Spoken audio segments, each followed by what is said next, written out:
like to call the meeting to order. Stand for the Pledge of Allegiance, please. I pledge allegiance to the flag of the United States of America and to the republic for which it stands, one nation, under God, indivisible, with liberty and justice for all.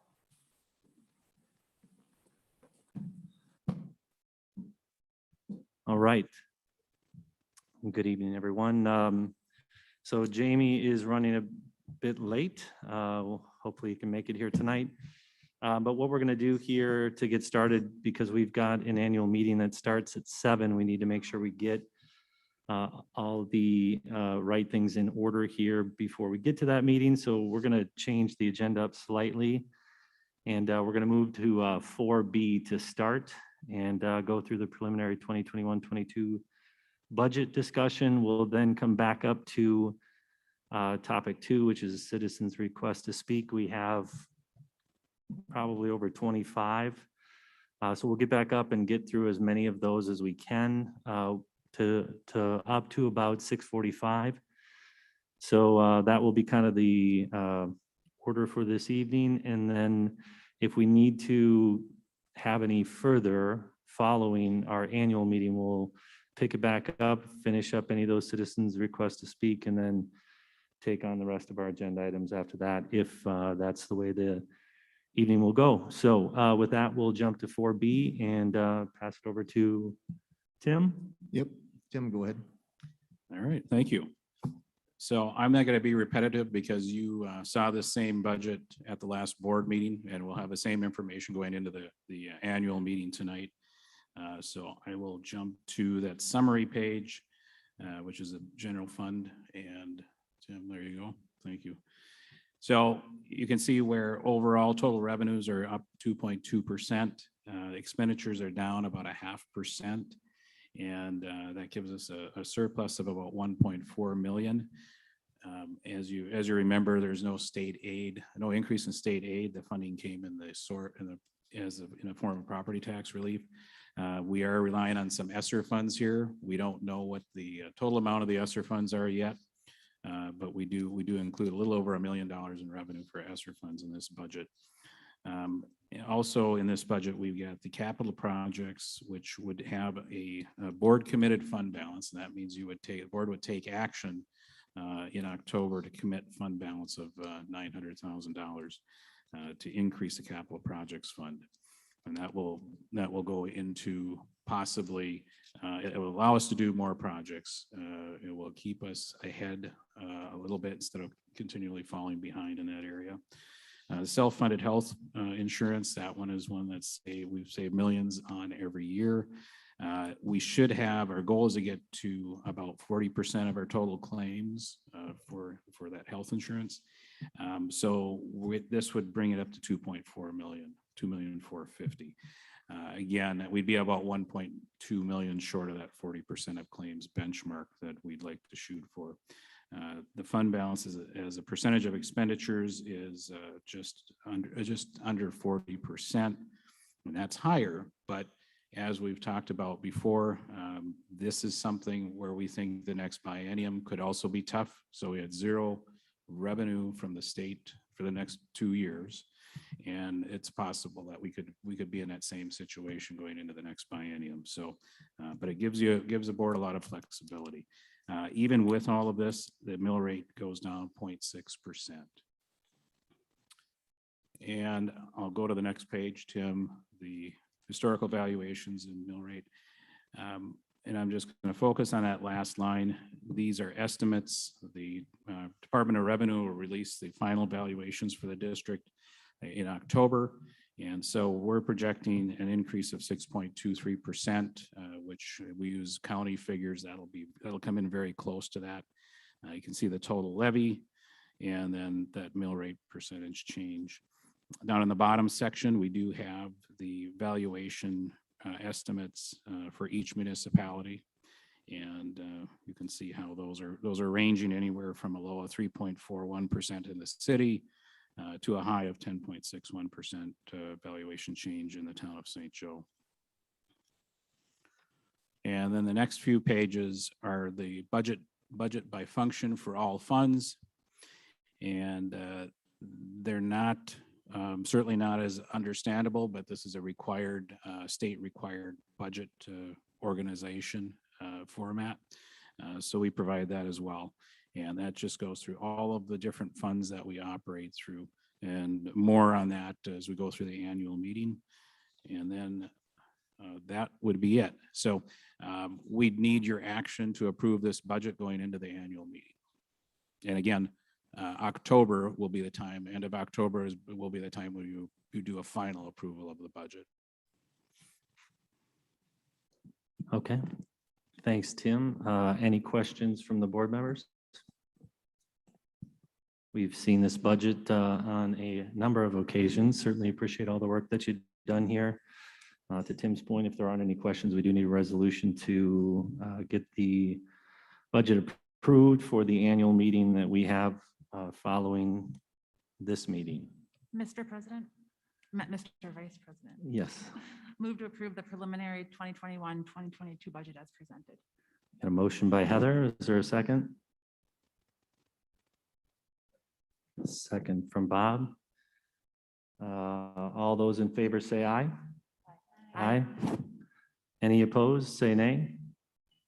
And the motion passes. All right, so we've got an approved budget. We will go back up to citizens' request to speak. We have 26 presently, but I think Tim's going to bring me a couple more.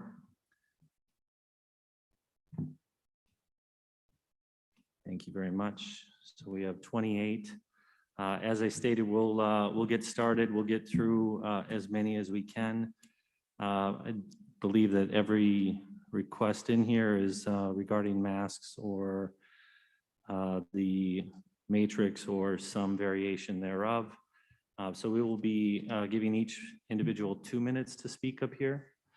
And, appreciate the last number of meetings that we've had here. There's been a lot of great comments, certainly appreciate those, and also been a lot of people that have been very passionate about this, certainly appreciate that as well. So appreciate the respect that everyone has brought here this evening, and we'll get through as many of these as we can. So when I call your name, we'll have you come up, state your name and your address. Again, this is reserved for those Hudson residents, so just want to make sure that everybody's located in the Hudson School District. With that, our first citizen request to speak is from Chase Raven.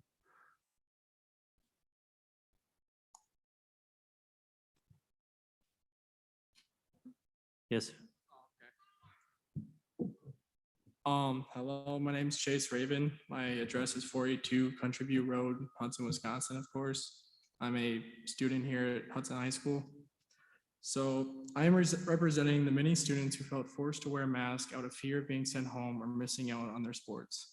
Today, I walked into my American history class and said the Pledge of Allegiance, and immediately after saying liberty and justice for all, I'm asked, Chase, do you have a mask? The irony and hypocrisy of this situation does not escape me. The American flag I was just pledging my allegiance to gives me the liberty and free will to make my own personal choice in how I protect my body. Through my conversations with staff today, it was apparent many don't want to enforce these rules. Many, in fact, don't even want to wear the masks themselves. I personally think they are wearing them in fear of losing their jobs or other such consequences, since many, if not most, chose not to wear a mask when it was optional. American history is one of my favorite classes, and it sucked to leave that class today because I believe mandates have no place in the country that pledges their allegiance to a flag that symbolizes freedom. I want to attend a school where when I stand up in my history class and pledge my allegiance, I am doing it under liberty. Please reconsider your mask mandates.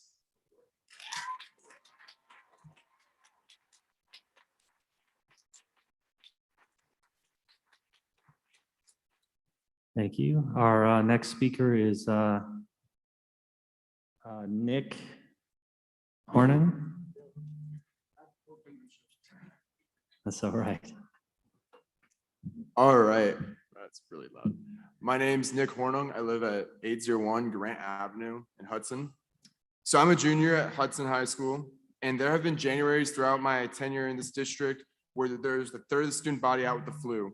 Nobody seemed to care about masking. Now, with 2% of students in this building having COVID, we're going to muzzle every single student and every staffer. We're going in a direction which has made this school and this whole district completely unrecognizable from what we want. Normal. There's no sense of normalcy. You force teachers, many of whom don't want to be stuck wearing these muzzles themselves and are doing so in fear of losing their job. You've widened the divide between students and staff. As your subjects, you have unrestricted authority to ruin the mental health, the academics, the emotional well-being, and sociability by forcing students to wear these mind control devices. You do not seem to care. You've heard from parents over the last several months how they feel. It's time you hear our voices too. If you really did, you'd understand freedom, and that if I were to choose to live my life in fear, I would do so. All I ask, and as many of my peers do as well, is the choice to live my life the way I choose. Let us allow us to make our own choices on our own personal health that we believe in ourselves and our faith and our families. Please reconsider your mask mandate.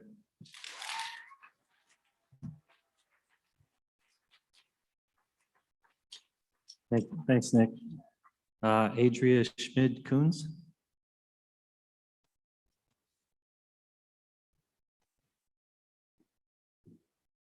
Hello, my name is Adrian Schmidt and I live on 1610 Laurel Avenue in Hudson.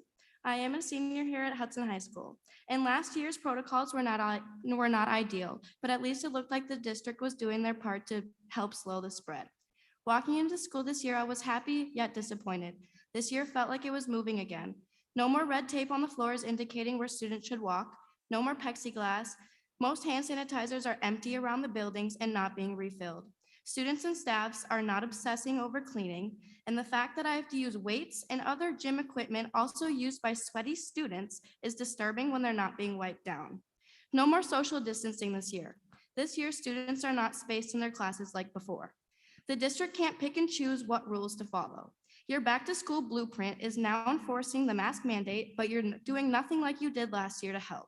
Does social distancing work or not? Does the red tape work or not? Does wiping down fitness equipment work or not? Does the plexiglass work or not?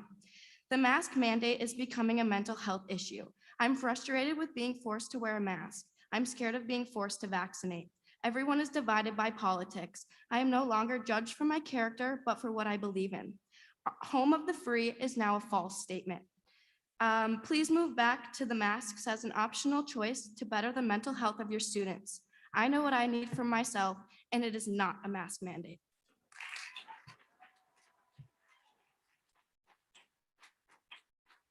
Thanks, Adrian. Terry Anderson.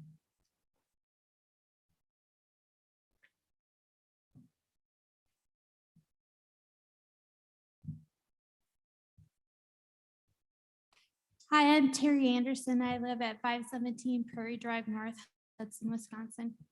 I just want to read this to you from, I would think would be somebody that knows what they're talking about when they manufacture these masks.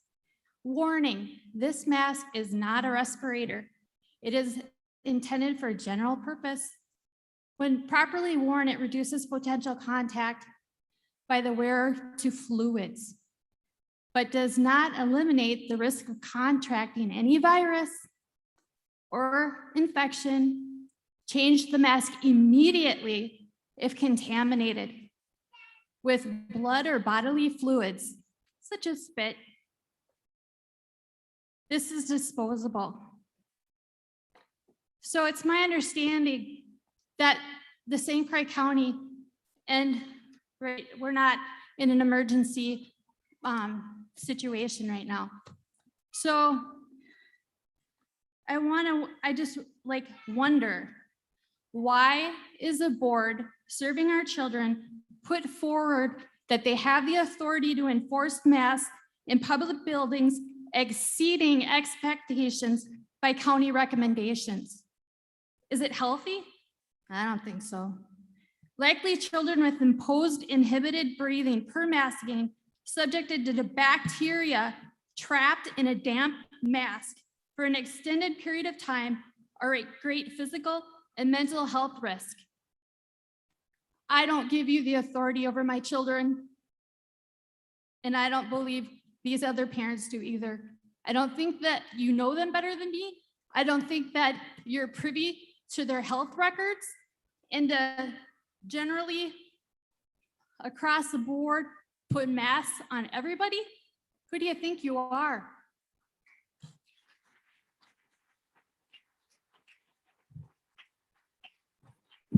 Thanks, Terry. Leah Isaacson.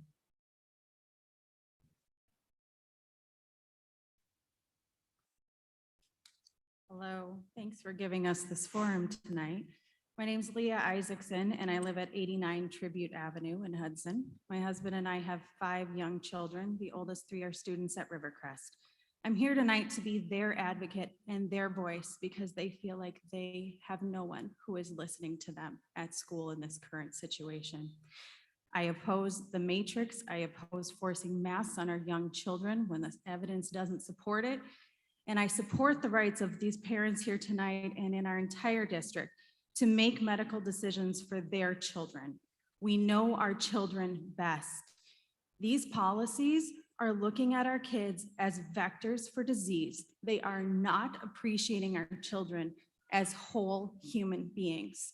I'm sick of hearing others say the kids don't mind it. They're doing just fine. Kids are compliant by nature. They, especially young children, they want to please the adults they view in authority. That includes their teachers, that includes the school staff. And I'll tell you, if these kids are anything like mine, they're not okay. Kids are having trouble with mental health right now. My children loved school. And now I'm dealing with anxious children who are having chronic headaches. My 5th grader came home from school every day last year with migraines. She had no history of headaches. Today was her first day back in a mask. I didn't even tell them until they were getting on the bus this morning because I knew she wouldn't want to go. First thing she said today in tears was, "Mom, my headache is back. How much longer do I have to do this?" My 3rd grader, who is an absolutely amazing student, doesn't understand the hypocrisy. She's not one to complain unless it's to me. She's a perfect student. But today, she just said, "I'm so sad, Mom. I'm so sad. I couldn't concentrate. I was so dizzy." I said, "Did you ask for a break?" She said, "No, I was afraid to ask. When my friends pulled their masks down to take a break, their teacher yelled at them." And I said, "I'm sorry that happened. You can speak up. I'll speak up for you."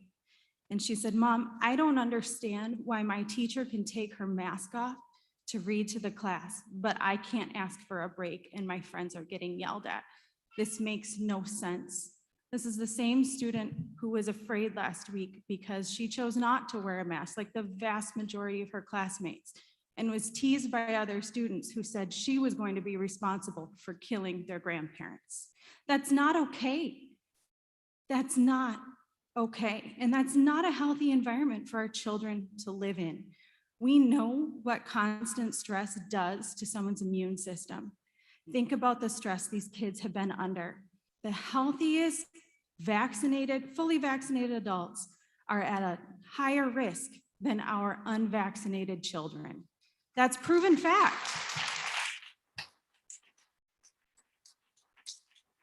My kids can't make sense of the safety rules, and my job is to explain it to them. I can't. They're constantly living in a state of heightened fear. We are not in a society where we need to be navigating arcane safety rules that change. There is always going to be safer alternatives, but that is not the way to live. We need to support our students, prevent the growing mental health crisis. Try getting an appointment for your child with any counselor right now. The wait lists are months long, and it's not getting better. Suicides are up, depression is up. Say, Leah, we're past the 2-minute mark, so thank you very much for your comments.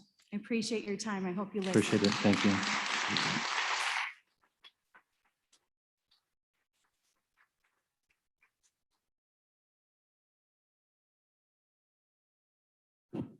Thank you, sir.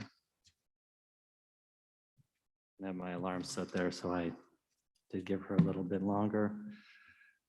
Olivia, I'm probably not going to say the last name correctly here. Zoiba? Sorry about that.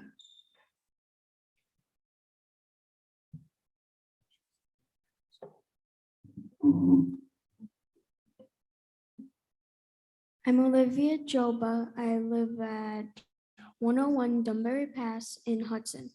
I attend 5th grade at EP Rock Elementary School. I would like to discuss my opinion on masks. Masks make it hard for me to concentrate and learn. Last year, I was scared that if my mask slipped down, I would get in trouble. When wearing a mask, I have a hard time meeting new people and making new friends. I trust my parents a lot more than a matrix. Why can't they make the decision if I wear a mask or not the whole year? If masks are optional, people that want to wear them can wear them. Why have us all wear masks? Many people would rather have a choice than be forced to wear a face mask. Thank you for your time and have a good rest of your night.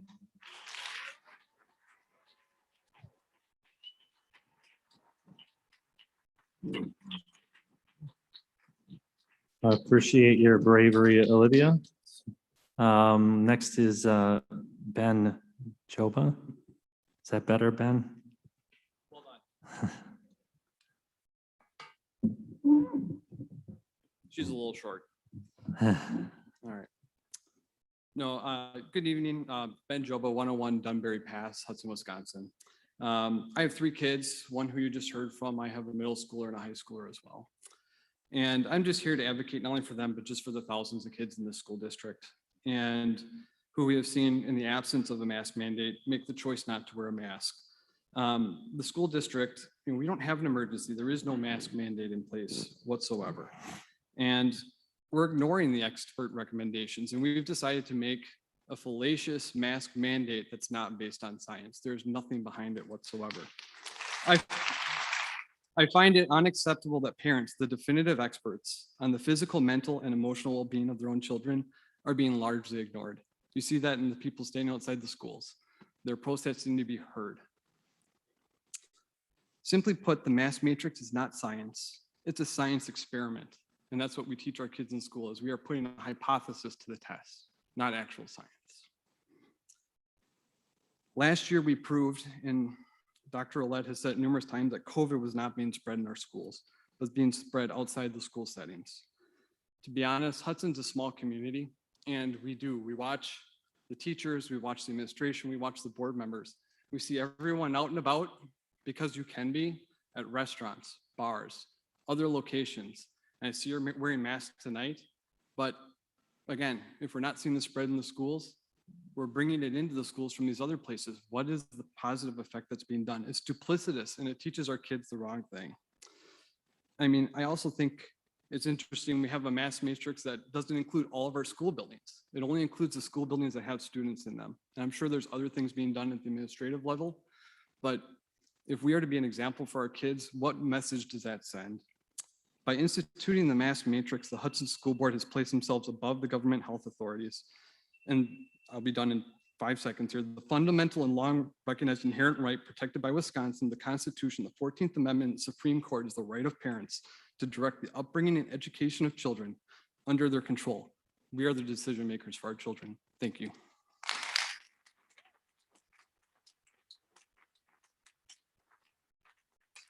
Thanks, Ben.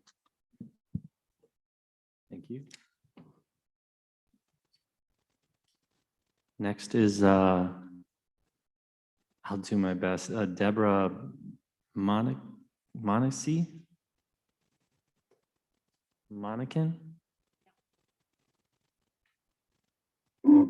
I'm Deborah Monacan from 207th Street North and North Hudson. I want to thank all of you for, I think, what is a very hard effort to contain what is probably one of the worst infectious situations that I have experienced in my long career as a nurse practitioner. And that said, I'm retired, so I'm pleased with that. Once my students brought up to me, my head injury patients, that they didn't feel, or they wanted to argue the point of helmets and motorcycles and helmets and bikes. And my point was then, and my point is now, is that's fine if you're willing to make the insurance to assure that you are not going to impact society, whether financially or socially in any way. And while I very much appreciate the dilemmas that are going on with family members, everybody has an accountability for the person next to you. You cannot, and we do not want to have a child get sick or have long-term complications that are going to be something that we could have prevented. So I encourage you to go with the CDC, with the state of Wisconsin health plan. And while I appreciate that many people have issues, we need to sit down then and discuss how we can do it consistently, but not politically. Thank you. Thanks, Deborah.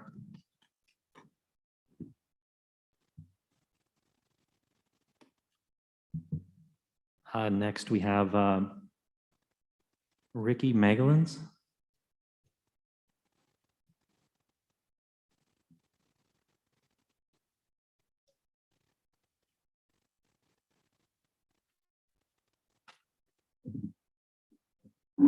Hi, hi, I'm Ricky Maglonis, 1006 St. Croix Street North, Hudson, Wisconsin. I've got 3 young kids in the school district. I want to give you guys a lot of props for coming up here. It's really, really big that these kids are telling you this shit stuff. Sorry, I'm really bad at swearing. And nobody hears it. So as parents are trying to advocate, and it's not working. I don't know what it is or what makes you guys decide that we are no longer in charge of our kids' medical freedom. Said it great with liberty and justice for all. It is our individual rights to decide how we want to live our lives. Yes, we do have rules and restrictions that we have to abide by to be good people, but in no way should anyone ever tell me that if I'm going to go in because I got a cut on my finger into a store, I have to wear a Band-Aid. I'm sorry, it's not going to happen if the cut is contained. The point of the matter is masks do not prevent you against viral infections. And every time you touch your mask, all you're doing is adding more bacteria to it. Kids wear these masks all day long. They sweat in them, they breathe in them. So all of that perspiration and the saliva coming out of their mouths are sitting inside there, waiting to absorb whatever bacteria goes onto them because they're touching them. If our kids are getting sick, then they need to stay home. They don't need to wear a mask at school when they're healthy. When they have the cold or flu, we keep our kids home. If they have COVID, we keep them home. There's no reason in the world why that has ever been proven why we need to keep these kids in school with masks on. It takes away from their ability to see each other, to be able to respect each other as individuals, to be able to see someone else smile and see the emotions. I have an autistic son, and if he can't see your face, he doesn't know what you're doing, and it's frustrating. And he's being forced to wear a mask. No way should kids be wearing masks. If you can go outside every single day, as was said earlier, to the store, to a restaurant, and not wear a mask, our kids do not need to be wearing masks in school. It simply should not be done. I am the parent. I will decide if they need to wear a mask. If you want them to wear a mask, by all means, you let your kid wear a mask, but I will never let my kids wear masks.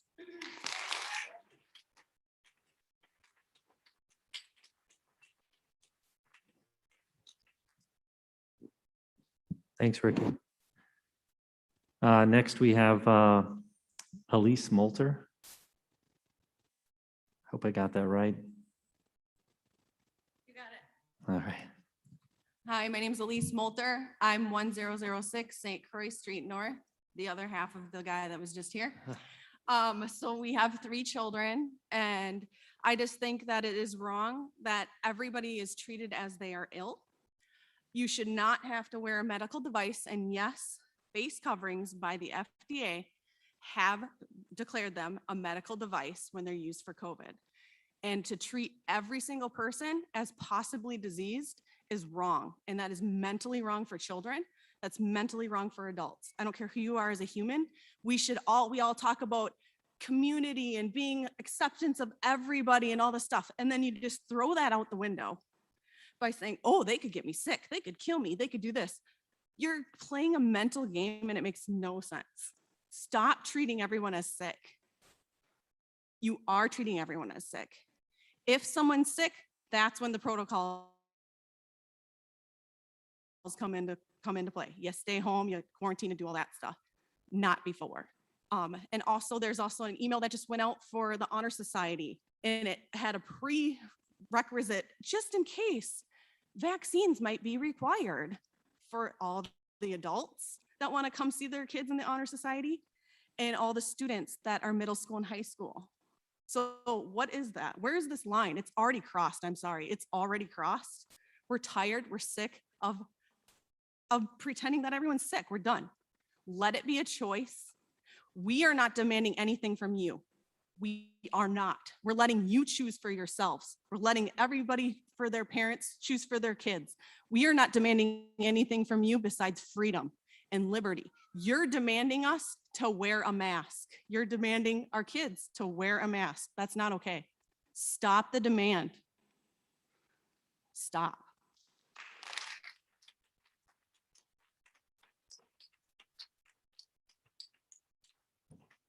Thanks, Elise. Next is Jennifer Norden.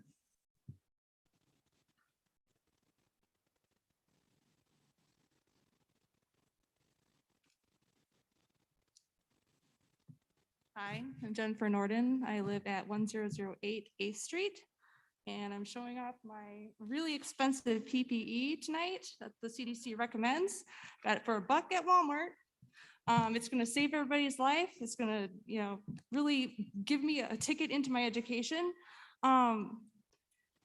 This says, this mask follows CDC recommendations for cloth facial coverings for public settings. These masks are not medical grade, surgical masks, or N95 respirators. But what the board is doing is making this your golden ticket to your education, which is our constitutional right. And it has to stop. We can go out to eat. We can go to all these other places on the weekends. We can be here tonight. This is not a golden ticket. And I'm really sick of school boards. I hear this, I watch videos from all over the country. We're following CDC recommendations. Well, stop it. Because the CDC is not God, okay? They don't know everything. There are other experts all over the world that are saying that masks do not work. Why are we not listening to them? Why is CDC God in this situation? I don't understand it. There are PhDs from Stanford and virologists and epidemiologists and people who are making vaccines that say this is not safe. Why are we not listening to them? What is the deal? Why are we blind? Research is to be unbiased. You are not supposed to take advice from people who are benefiting from their product, right? So let's be honest. I am just so frustrated with it being political. I love science. I don't believe in science. I want science proved to me with the facts. I want true data. I am not believing in a cult. I am not believing in a club. I want true facts. If we don't start looking at the true facts and start really listening to the science, then we are believing in a cult that we are just following and obeying. Please be leaders and not followers. Thank you.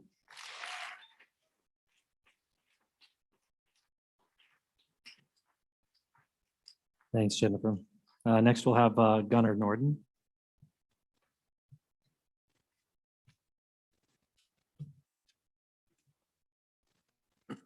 Hi, my name is Gunnar, and I live at 1008 8th Street. I'm a freshman here at the Hudson High School. I would just like to ask a quick question. So this morning, how come I was sent to the principal's office for not wearing a mask, but tonight I can sit in the auditorium and speak without wearing one?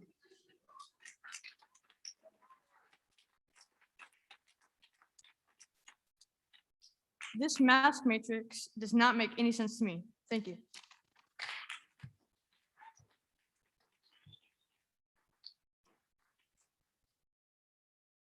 Thanks, Gunnar. Next, we will have Nicole Dennison.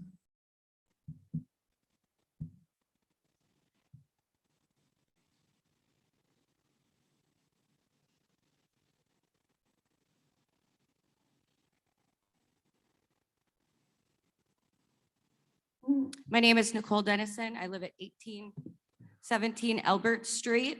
I'm here just to say I'm pro-health choice and medical freedom.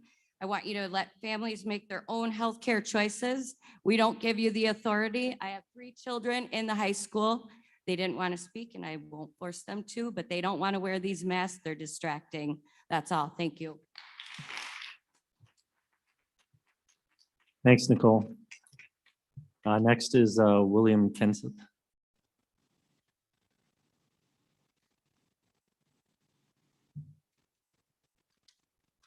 Greetings, school board members. Thank you for allowing me to share your time. To the point, noting no public hue and cry demanding everybody do something. At a recent board meeting, opposition to mask mandates was 4-1. And despite recommendations with authority from the school district, county, and state health departments, as well as Department of Public Instruction, all roads on this trial matrix journey lead to the Centers for Disease Control. The CDC is the matrix, and I have links to prove it. Yet, lifted wholesale from their voluminous data, including a potent and a patent of a certain coronavirus circa 2003, the buck stops here. Despite this, in all their due diligence, the aforementioned agencies missed at a minimum one important point. Beginning with the Wisconsin Electronic Data Surveillance System exclusive use of PCR tests to gather COVID-19 data, they are now obsolete since July of this year, actually. Now, everyone, please remain calm. How can this be, you might ask? I have a link from the CDC, the lab alert. The CDC revoked the RT-PCR test for its inability to differentiate between influenza and COVID-19 viruses. All those false positives. At least we know now what happened to the flu. Excuse me for shouting. But what's a state health agency to do? Well, previously, our own state Supreme Court struck down their unconstitutional redundancy. We still have the national teachers unions to thank for demanding our children adhere to mask mandates. On May 15th, the CDC reversed themselves after only 2 days and then caved in. After all, the CDC is the matrix. Thank you very much for your time. I appreciate it. Thanks, William. Next up is Kendra Grams.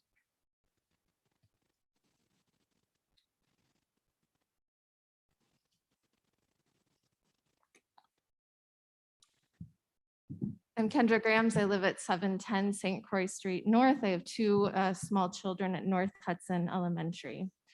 And I continue to urge you to require masks indoors in all school buildings, at least until vaccines are readily available for all age groups serviced by the school system and/or local transmission of COVID-19 returns to low levels as defined by public health officials.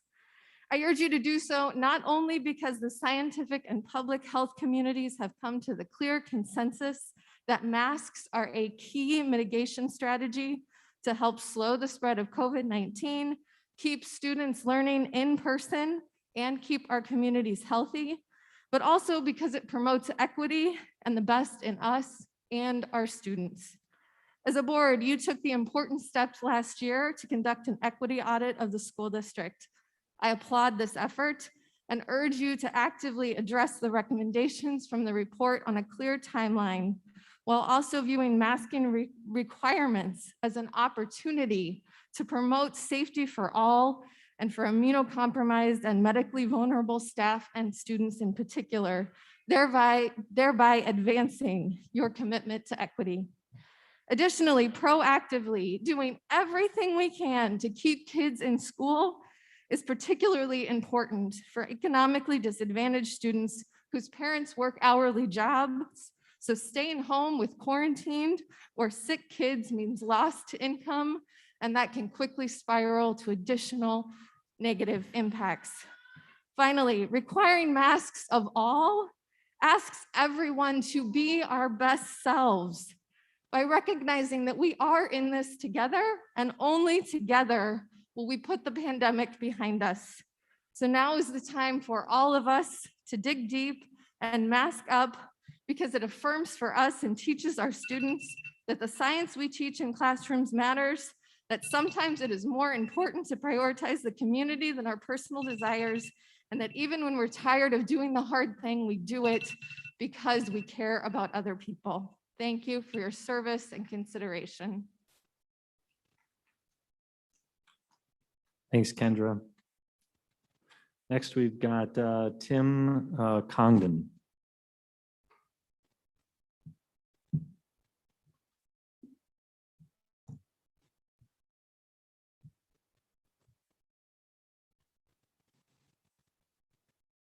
Thank you for your time. My name is Tim Congdon, 548 Tulgren Street.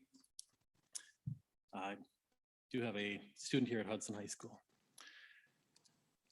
My train of thought kind of gets sidetracked a little bit, so I wrote something down this time. We'll see what happens. Start out how far we've come.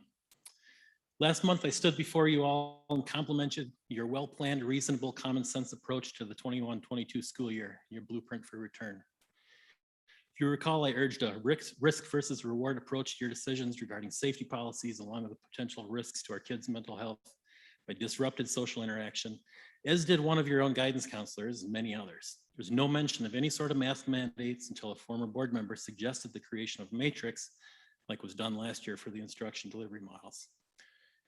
During the discussion that ensued, the board voted to task the administration with this. They did. It was presented and discussed at the August 30th work session with no public comment allowed, as is customary at those meetings. It was incorporated into the revised blueprint. Then school started. I enjoyed watching the back to school pictures that the district posted on the district Facebook page, all the schools, kids smiling, returning to school, being greeted by smiling teachers. Everyone's happy to get back.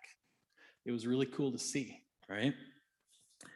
Some have stated the support for masks or not is about 50-50 based on emails to all of you, which I'll admit some of those will come from me. You're probably sick of hearing from a lot of us, but you can't necessarily go by that. Just like with our elections, email counts, stuff like that is really subject to who actually shows up, who emails, right?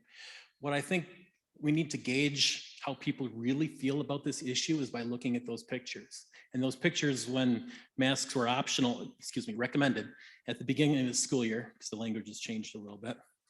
All of those pictures, it was probably about 90%, 95%. Almost done. I didn't even get to the rest, but really reconsider this. I think what's going on tonight really tells us how the community feels. It's up to you to decide how you're going to govern the school district. Thank you for your time. Thanks, Tim. Next is Rebecca Rogan.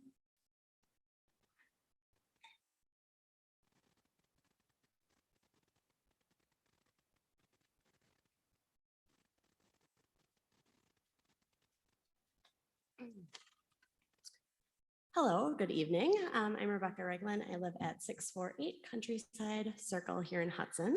3 kids in the school district, 2 in high school, 1 in elementary. We did end up homeschooling last year just because of mass and the unknown, and I feel like we've moved forward, but not forward enough, and ultimately that's why I'm here before you. I would encourage you to please keep mass optional. Let us choose what we want, which is right, what is right for our children. I'm not saying we need to say nobody can wear masks. I'm saying we need to let us choose. I could bring up natural immunity, data on how flu cases are really 10% of what they were in 2019. I could simply say don't consent, but I want to instead ask what makes America great. One of the reasons is our freedom to choose what works best for our family and our children. Geez, I feel like we are just taking away from some of their early years, their just genuine pureness. I feel like masks are stopping them from sharing emotions, their smiles, making friends. They already grew up too fast, and I feel like now they're being forced in something that most don't want to do. In closing, I want to thank you for doing your job. It's tough, but I also ask that you allow me to do mine as a mother, to teach my children to be respectful to be safe, but also have the freedom to choose, a freedom we deserve. Medical mandates have no place in a free society. Thank you. Thanks, Rebecca. Next is Sarah Gare. Thanks for the assist. Hi. What continues to strike me the most is how divisive this issue is. I could understand the division if we had one side arguing that everyone has to wear masks and one side arguing that no one is allowed to wear masks, but that's not the case. I support every single parent who makes the decision to wear a mask and have their child wear a mask. I could argue that in doing so, they are spreading fear and anxiety and issues of control that negatively affect my children. I believe that. But I also recognize that my concerns do not trump their right to decide what's best for their families. In fact, if anyone tried to tell them that they couldn't make those decisions for their children, I would have their backs and I would go to bat for them. In return, I'm asking to respect my rights to choose what is best for my kids. At this point, they aren't going to produce some graph to change my mind on the efficacy of masks in this setting, and I'm not going to produce a study to change their mind on the ineffectiveness and the harm they do. So our only solution is agreeing to respect each other's rights to choose what's best for our own families. The compromise actually is mandatory masks. If I have any time left, I would ask, again, I asked last time, if you would please poll the parents. I know that you are saying that you're seeing 50-50 emails. Send a poll out. Ask your parents what they believe is best for their kids. I also have a question about the matrix I haven't received an answer to in regards to EP Rock going mask mandatory on Tuesday. The majority of the reported cases hadn't even been in attendance yet that school year. So I'm curious as to why those counted against EP Rock. That's it. Thanks, Sarah. Up next, we've got Theresa Tip.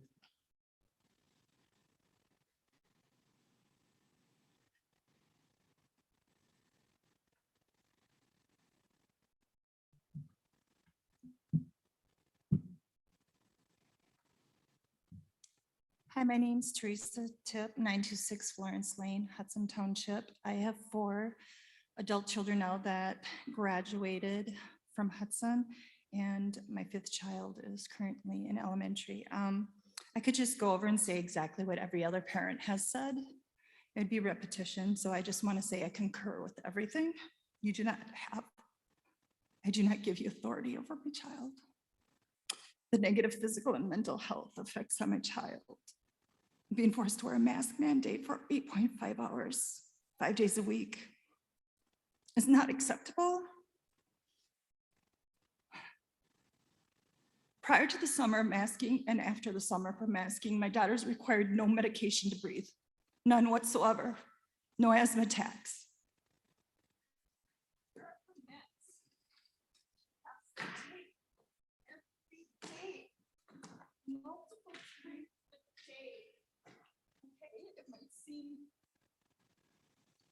Dramatic to put that up there, but do you know what that does to a child?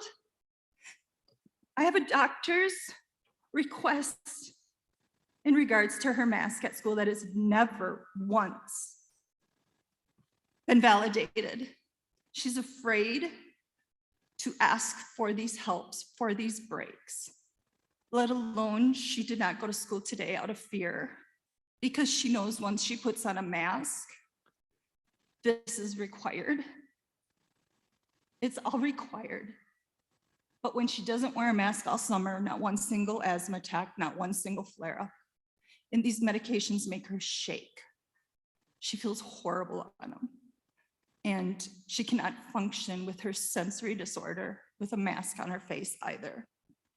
And I'm just here to stand up for my daughter's rights. That's all.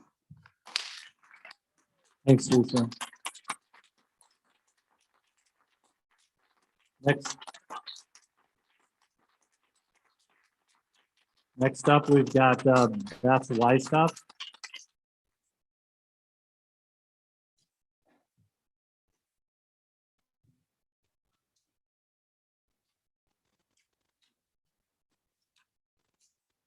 Excuse me, I'm gonna try to compose myself. I don't know what else I can say to you up there that I haven't already said or sent to you because there's been a lot. I'd like to address this community first of all. I've been at the protests every single day because in my heart, I know that I'm doing is right. Not once did we say anything to anyone or engage unless they engaged with us first, and it was only politeness back. We were standing on public property holding signs. The vulgarity that we received back from members of this community is absolutely apparent. A police report was filed as I felt it was necessary. They are saying that we're blocking doors, blocking kids from getting to school. It is complete lies, and my name is getting smeared all over public. Whatever it's called, Facebook, whatever. But I know what I'm doing is right, and what they're saying we're doing is exactly what they're doing, and not one of us was ever rude to anyone. And today, my son chose, my oldest son, to go to school without a mask and stand up for his rights. And he spent the day in the principal's office isolated by himself doing homework because he felt that he needed to do that, and he will do it again. And I support him on that. And I did not tell him to do that. My youngest is in 6th grade, and he was bawling this morning at the pressure to have to wear a mask again. And I had to tell him, I support you either way. And he chose to wear one, even though he knows that it goes against our religious beliefs and his constitutional rights. But he chose to do it. And I told him I love him and I support him for that. I do not tell my children what to do on this issue. They know my thoughts. My son, I am so proud of him, chose to do this. Give the right back to the parents. We are not telling anyone they cannot wear this. Not once have we ever said that. We're asking for everyone to have the same rights.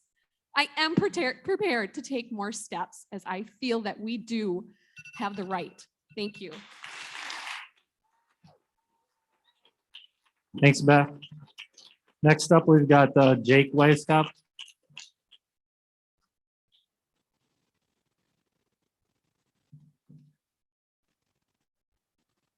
Hello, my name's Jake Weiskopf. I live at 2408 Donegal Way in Hudson. I'm a student here at the high school, and I'm here to speak to you about the mask mandate that forced students to wear masks during school and being sent home for not wearing one. This morning, I walked into school maskless because it is against my constitutional rights and my religious beliefs to wear a mask. I had a religious exemption that was denied last year, actually. After about 5 minutes passed this morning, I was approached and brought to the office and talked to by administration. I was then put in a little pod in the office and forced to isolate myself for the entirety of the school day. As a student who likes to learn and socialize with other students, this is absurd. In a free country that you have the gift of walking into a public school, along with me and the many other parents and staffers, I think this is outrageous. Please take another look at your school district and see all the students that don't want to attend school because of this mandate. Thanks, Jake. Next up is Stacy Ziza. Hopefully I said that right. I'm sorry. No, that's okay. My name is Stacia Zaza. Yep. Sorry, Stacia. Nope, that's okay. I live 429 Brookwood Drive in Hudson, and I'm a mother of 4. I've already sent one through the school district, was a 2017 graduate. We can't say enough about really how amazing the staff and the school, and we know you guys try very hard to keep the kids safe. Anytime he had a problem back then, ever felt uncomfortable, ever had an issue, we could go in, and needs were always met, always.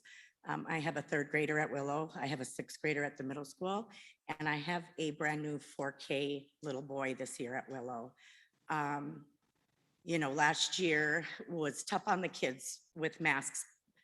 They did not like the masks, but they really didn't complain. They did amazing. I hired a big ice cream truck for all the kids in our neighborhood the last day of school because we were so proud. I mean, it was hard on us, it was hard on them, but they barely complained. And then they went through the summer, being able to have a real summer again and go to parades and go to fireworks and sign up for summer school programs at the middle school and spend time there with friends and do classes and do sports and hear nothing about this and not wear masks. To come back the first week of school to have a blow is just sad. And you could see it in their faces. And like these other parents said, going just your gut as a mother, not knowing what to do because they're having anxiety. My 4K student sent today, he never had to wear a mask because the mandate in Wisconsin was 5 years old or older. So his bus ride this year was really the first time and struggled with it, rides with his older sister. And she said he doesn't want to keep it on. And so today, and we sat down and talked to him, but he had his first mental breakdown there. They need it to express emotion, to feel safety, to feel smile, to feel comfort, to not see or be able to express their feelings through their expressions at 4 years old, 5 years old, kindergartners.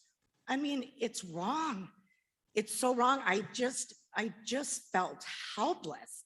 Do I take him out and not give him the education or the social environment, which he loves so much because of this? It's a horrible feeling as a parent, not knowing what to do. It doesn't feel right. It just doesn't feel right. I would please ask that you reevaluate your mask requirements. Thanks, Stacia. Next up is Matt Stroder.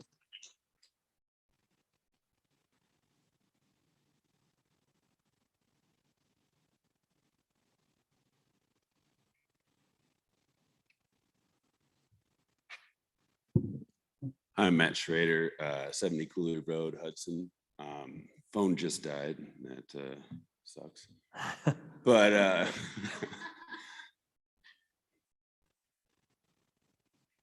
the end of it is, if every student who didn't want to wear a mask didn't wear a mask, the principal's office isn't big enough to hold all of them.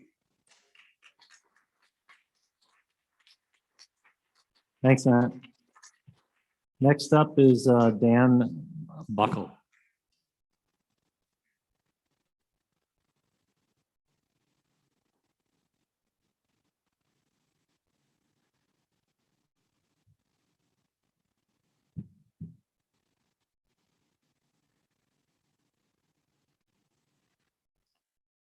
Hi, I'm Dan Buckle, 1286 Cratley Lane. I'm also I'm a citizen of Hudson. I'm also an employee of the Hudson School District. I'm taking off that hat tonight and talking to you as a resident of Hudson, a community member.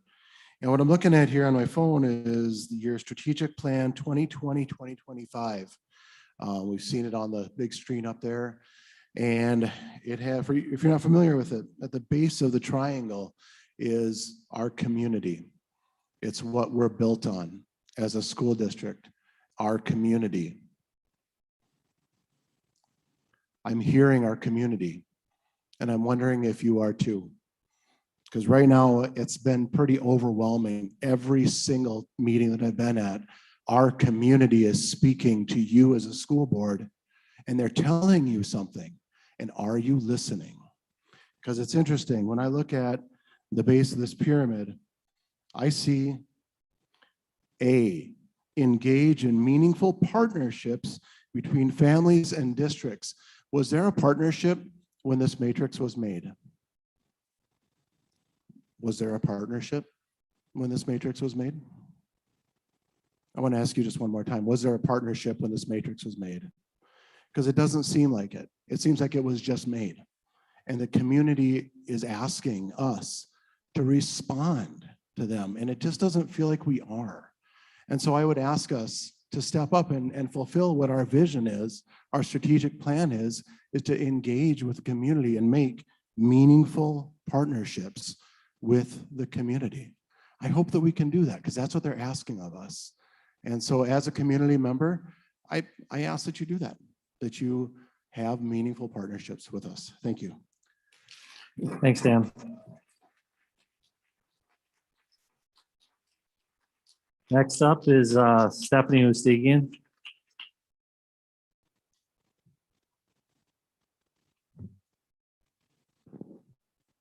Oh, this actually is Stephanie Ustigian. Sorry about that.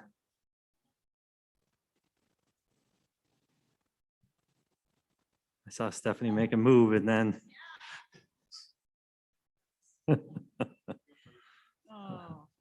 Hi, everyone.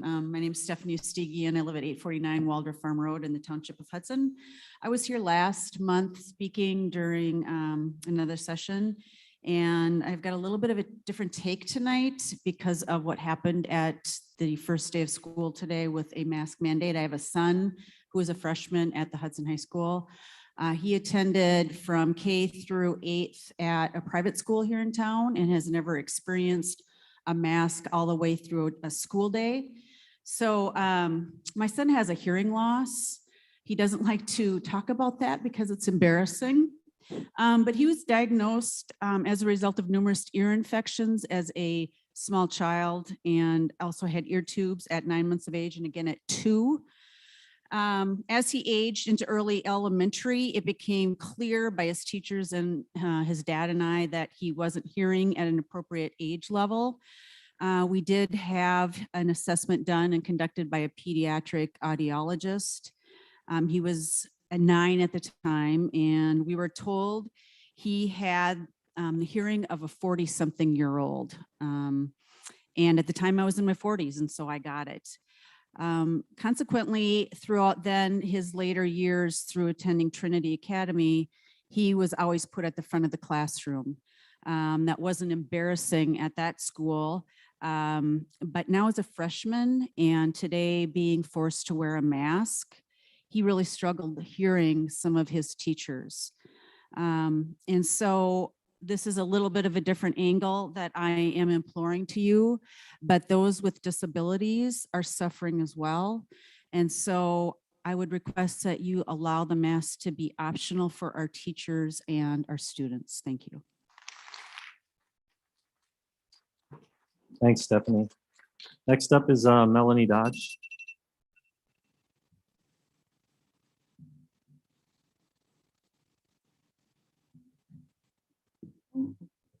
Hi, my name is Melanie and I live at 19 Ashbury Court in Hudson. I have 3 young kids, 2 kindergartners, and 1 in 2nd grade at EP Rock. They do not like wearing a mask. It is harmful for them. My youngest son has a severe peanut allergy, and nobody has taken responsibility as far as if a reaction is not caught, who's responsible?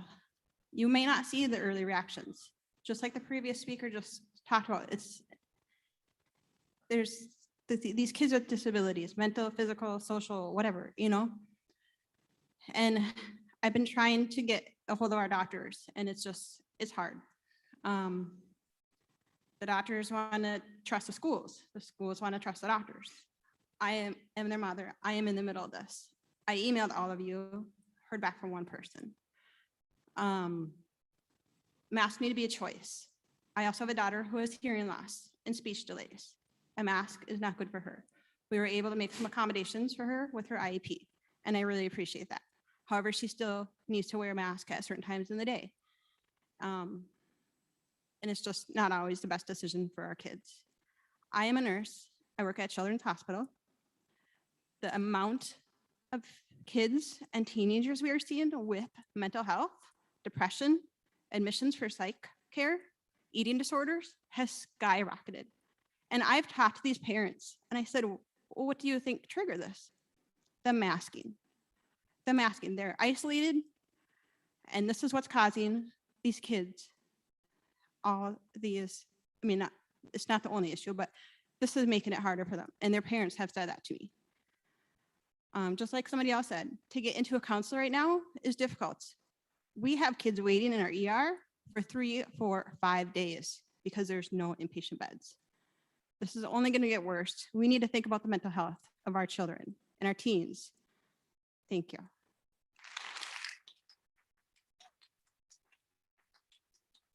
Thanks, Melanie. Next up, we got Rico Heisler.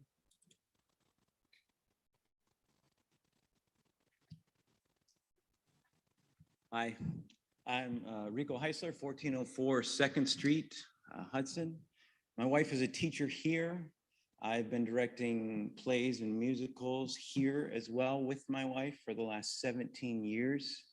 One of the reasons that she's maybe not up here is because there is not a feeling in this district that teachers and staff are allowed to express opposing viewpoints. Now, this morning, my healthy 9th grade son and others were denied entry into their classes in this building.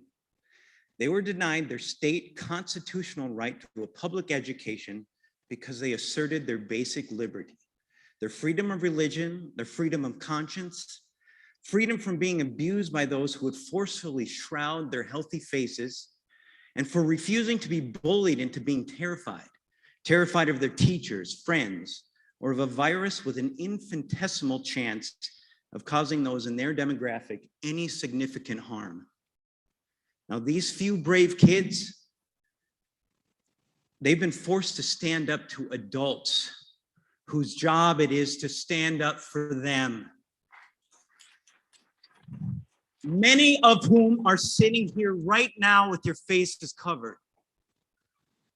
So for those kids who cannot wear masks and are being denied entry into their classrooms, for the sake of equity, and while masks are being required, are there accommodations that can be made for these students to continue with their coursework?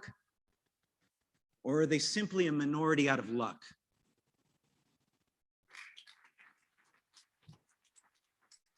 Thanks, Rico.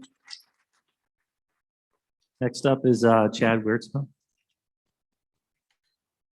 Sorry about that, Chad. Didn't I make it That's so long? all right. Yeah, my name is Chad Wiertzma at 66 Tribute Hudson. For this, to me, it comes down to freedom of choice, the individual and what's best for themselves, and parents and the children. Superintendent Olet has pointed out multiple board meetings that approximately 90% of students and staff chose not to wear masks in school-age care, and I would assume that's the same for the first couple of weeks of school. That's a pretty telling observation of what people in the community really think of the mask mandate, and that they're really not warranted. And if you venture out into public, really the only people that you will see choosing, I don't even know if you'd say choosing to wear a mask, are the ones that are forced to by their employers out of fear of losing their jobs. That's also very wrong. The school board chose to adopt the mask matrix idea that former school board member Mr. Brown proposed back in August. This is a bad idea, and there's a reason the community did not re-elect Mr. Brown, and for that reason, the community was tired of bad ideas like the matrix. The matrix has only deepened the divide in the community, created nothing but confusion, anger among parents, students, and staff. They're now forced to abide by these ridiculous authoritarian rules. The matrix should be thrown out and freedom of choice must be reinstated immediately. This authoritarianism and government overreach that is spreading throughout our community and local communities is not only alarming, but completely un-American and flat out wrong. So I join the call for this board to cancel the matrix and reinstate freedom of choice immediately. Thank you.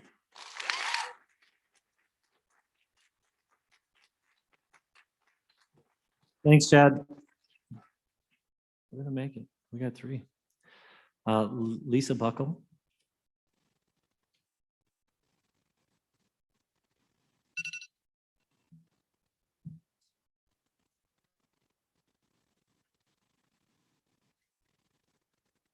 Hi, Lisa Buckle.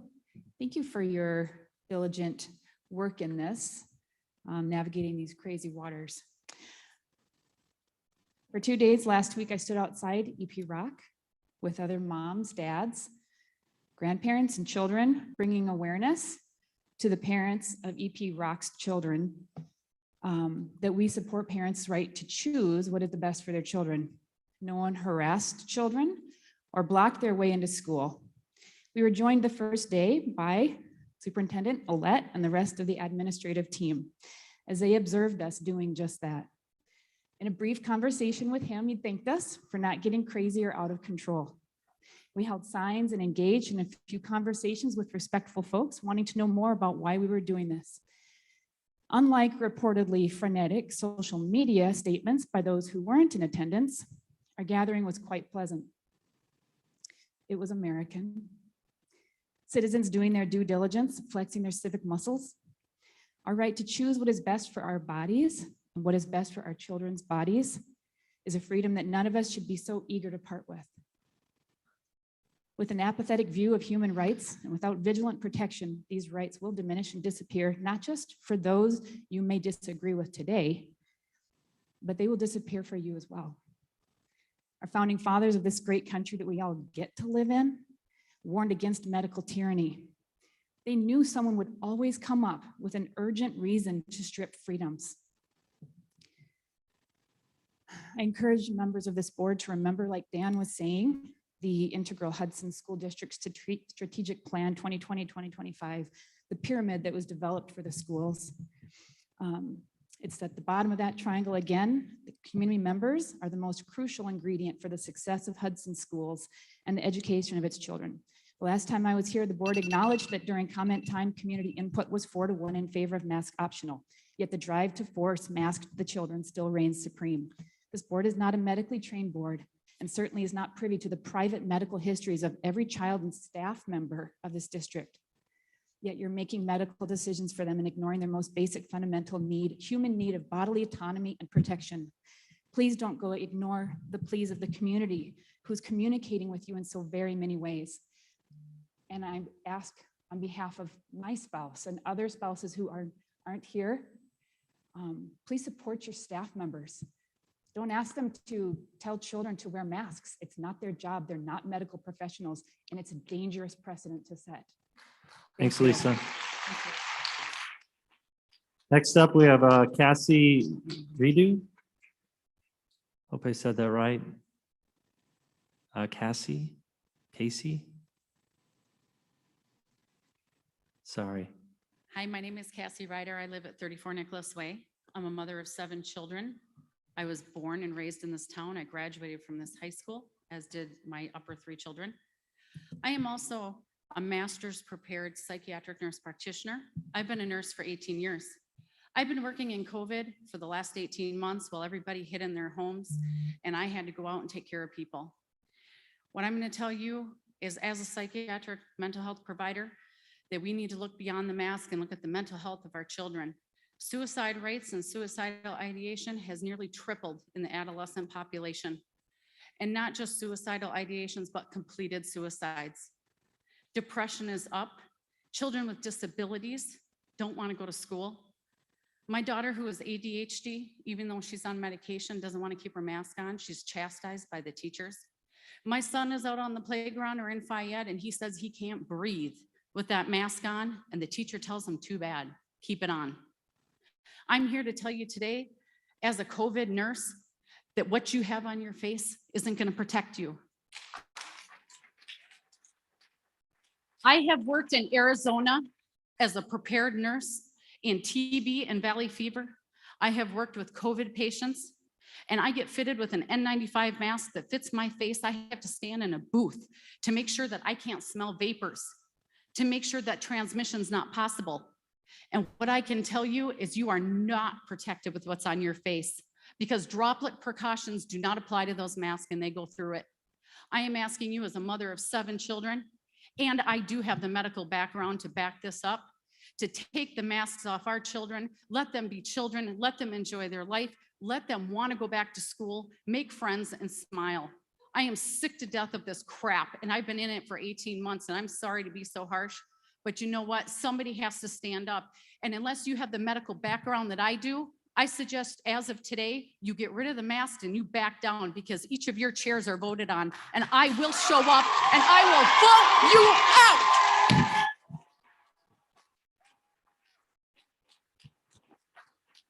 Thanks, Cassie.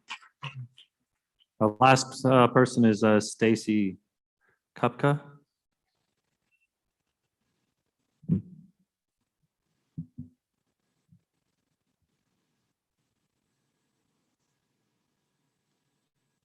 Thank you. I'm not a public speaker, so I'm very nervous right now. But first of all, I want to thank those of you who have sat here and listened.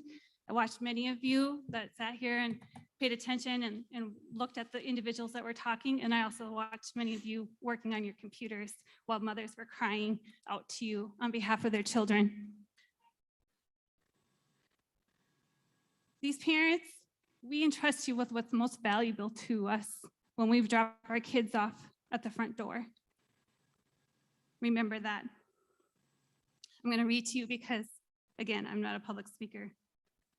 I want to be the voice tonight. I want to be the voice of the students that struggle with mental health issues. Last year, the mandates, struggle with mental health issues due to the mandates, and are now fearful of having to relive a year like last year. I'm a mother of 4 teenagers. I get to do life with lots of teenagers. It's wonderful. And I get to hear their stories and get a little window into what's going on in their lives. I know multiple students last year that dealt with mental health issues, even some nieces and nephews within my own family that were dealing with anxiety, depression, started cutting, and even ended up in the hospital multiple times for suicide watch. Someone earlier mentioned equity and equity for students. I have a niece who is hard of hearing. She did online school last year. It was very tough for her. She reads lips. She tried coming back to school because she was struggling with the online school and couldn't do it because of the masks. Where was the equity for her? Where's the equity for the students that miss multiple days of school due to headaches? Where's the equity for the students that do miss multiple days of school due to mental health? I'm almost done. As a job, I have the privilege of supporting mental health providers. They're exhausted. They have had extreme cases, and the cases that they have are more extreme. They're exhausted. I got to attend multiple health and human health, St. Croix County Human Health Board meetings throughout the year. And you mentioned the cost that it is to our community and as a whole. I got to sit on a budget. We were short for mental health services, child protection services, drug and alcohol due to the overdoses and relapses. It costs our community lots of money, these mandates do.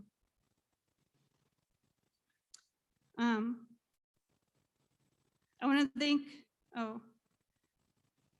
I ask that you remember the individuals who are made up of a physical, spiritual, and mental. Please take into consideration the child as a whole and not just one aspect of who they are. Please keep masks optional and up to the parent. Thank you. Thanks, Stacy. All right, that concludes the public comments. I just want to say thank you to everyone that came tonight and spoke. Thanks for treating one another with respect. I'm very grateful for that. And we as a board are grateful for that. So thank you so much. We'll take a recess now and we will come back for our annual meeting that starts at 7. And then we will pick up the rest of the board meeting after the annual meeting is complete.